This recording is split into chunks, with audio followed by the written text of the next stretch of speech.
Je suis prêt à reconnaître maintenant Monsieur le député de Bordua pour son intervention. Si, Monsieur le Président, je n'avais pas l'intention de prendre la parole parce que j'ai bien montré quelles raisons nous ont amenés à considérer que ce projet de loi-là, on ne devrait pas l'accepter. Mais quand j'écoute le ministre, je suis frappé, et quand j'écoute d'autres intervenants, par le fait qu'on cherche à réduire ou à banaliser en quelque sorte la question que ce projet de loi privé-là a amené. Et le débat que ça a provoqué et les conséquences qui ont été amenées. C'est assez intéressant de voir comment un projet de loi privé qui, effectivement, généralement, n'amène pas de débat, est à peine suivi et dans lesquels, souvent, il y a des citoyens qui sont contraints par le projet de loi privé. Mais il est évident aussi que nous ne sommes pas dans le même cas de figure. Là, c'est très clair. Et la logique simple veut que s'il n'y a pas de problème légal dans ce contrat-là, pourquoi à ce moment-là, tout le psychodrame créé, non pas par les membres de l'Assemblée nationale, mais créé par ceux qui ont signé ce contrat-là, pourquoi tout ce psychodrame pour nous forcer de toute urgence et absolument l'ensemble des députés à adopter un projet de loi comme 204. C'est de là que ça origine. Les conséquences sont intéressantes. Donc, on se retrouve avec un projet de loi privé qui ne devrait pas poser de problème, mais qui est amené par le parti, dans ce cas-là par mon parti, celui auquel j'appartenais, et dans ce projet de loi-là, on me dit, c'est tellement banal qu'on a besoin d'avoir l'absolue certitude que tout le monde va voter en faveur du projet de loi. Donc, on impose pour un projet de loi qui en soi n'a pas d'importance, on impose qu'il y ait une ligne de parti absolue. D'où la question qui se pose, mais si ce contrat-là, si cette loi-là, ce projet de loi privé est si peu important, pourquoi donc imposer qu'il y ait une ligne de parti absolue?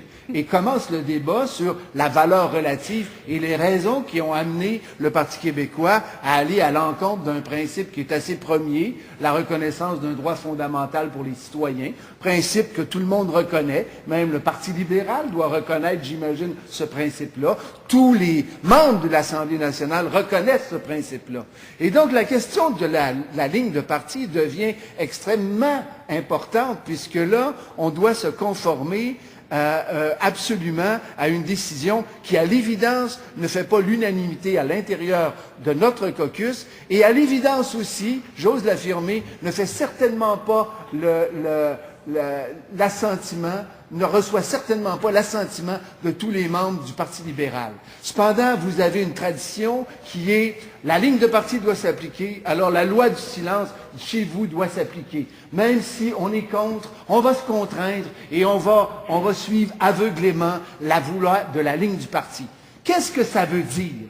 On est obligé de réfléchir sur ce que c'est cette ligne de parti.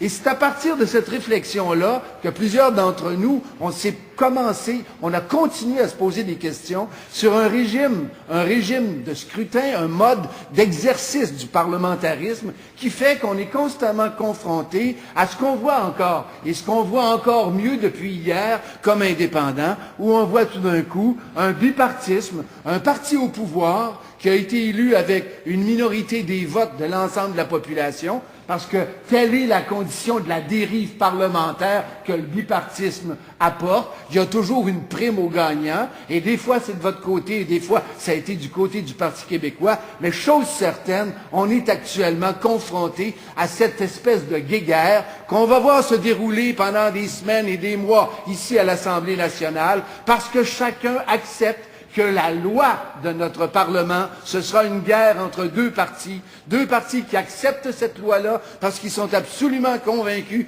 que tôt ou tard, celui qui est au pouvoir sera dans l'opposition, celui qui est dans l'opposition sera au pouvoir. Résultat, on est prêt à dire que tout ce que l'autre fait est inconséquent et absurde et de part et d'autre. Résultat, on est en train de trahir profondément les aspirations de tout le monde. Que les Québécois, les gens qui vivent à Québec, veuillent un amphithéâtre, personne n'en doute. qu'il souhaite que ça se réalise, personne n'en doute et personne n'est opposé à cela.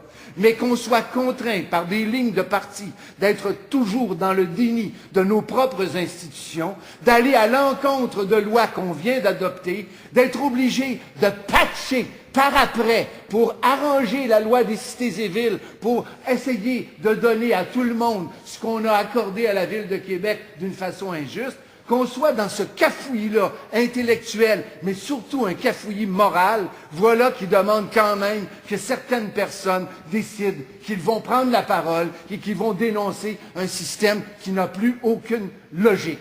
Et la logique veut que nous soyons dans un système de transformation de nos partis politiques et de nos pratiques parlementaires. Ça le veut tellement que le nombre d'indépendants augmente. Et probablement qu'il continuera à augmenter jusqu'à temps qu'on arrive à sortir de ce déni de ce que c'est vraiment que la représentation des citoyens dans une Assemblée nationale. Cette représentation-là, elle exige que toutes les opinions puissent s'exprimer et qu'elles ne soient pas soumises aux dictats d'un certain nombre de personnes à l'intérieur des partis.